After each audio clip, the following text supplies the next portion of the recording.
आज मेरा चौथा दिन है इस नए शहर में। ओस की वजह से काम पे जा नहीं पा रहा था, तो किराए के चार दीवारी में ही सुबह से शाम, शाम से रात हो रही थी। पर आज ठंड कुछ ज़्यादा ही लग रही थी।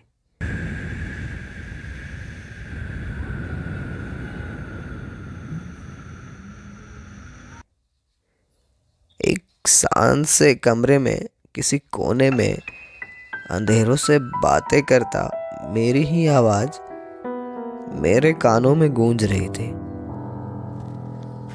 जैसे आज मौसम में भी अकेलापन सा था।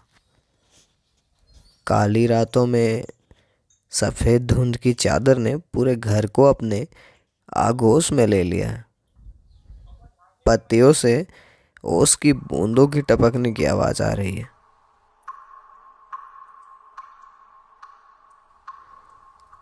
पर तभी पड़ोस के गलियारे में से किसी की चिल्लाने की आवाज़ आने लगी। माया, ये कैसी मोहब्बत है। इन 4 दिनों में जो कुछ तुमने मुझे दिया है, एक पल में सब कुछ खत्म कर दिया। माया, तुम क्यों चली गई? मुझे तुम्हारी जरूरत है।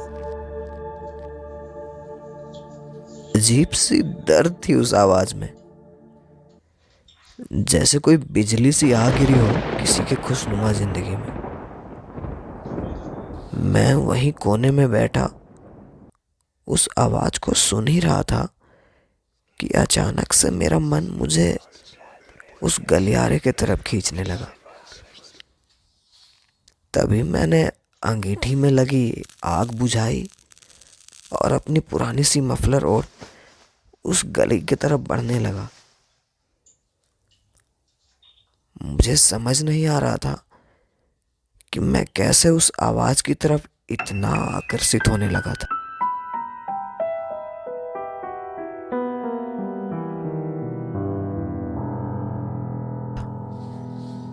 मैं चाहकर भी अपने कदम रोक नहीं पा रहा था। ऐसा लग रहा था कि जैसे मैं इस आवाज के साथ सदियों रहा हूं। एक उम्र गुजारी हूं मैंने इस आवाज के साथ। मेरे यहाँ आए तो बस 4 दिन ही हुए थे, तो कैसे मैं किसी आवाज के इतना करीब हो सकता हूँ? वैसे मेरा तबादला होते रहता है। सरकार के आदमी जो ठहरे,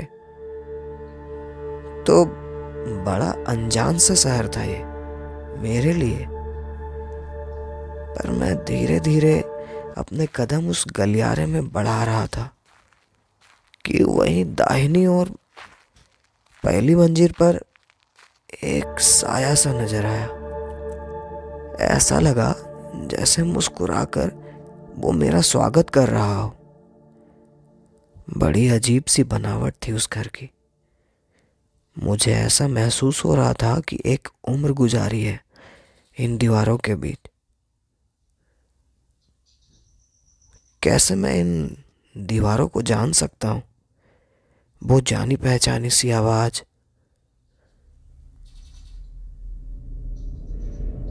तभी मैंने देखा एक टूटी फूटी कंक्रीट से बनी सीढ़ी उस घर के ऊपर जा रही थी। वहीं एक काले से प्लेट पे कुछ लिखा था। बड़ा ही धुंधला था, नजर नहीं आ रहा। शायद वर्षों से लोगों ने उस घर की तरफ जाना छोड़ रखा था। अब इसकी वजह मुझे तो नहीं पता, नया जो था इस शहर में। तभी मैंने उस प्लेट से धूल हटाने की कोशिश की,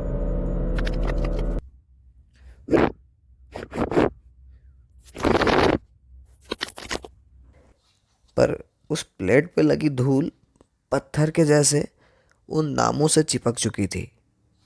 शायद किसी ने उन्हें हटाने की भी कोशिश नहीं की है। तभी मैंने अपने नाखूनों से उन्हें खरोचा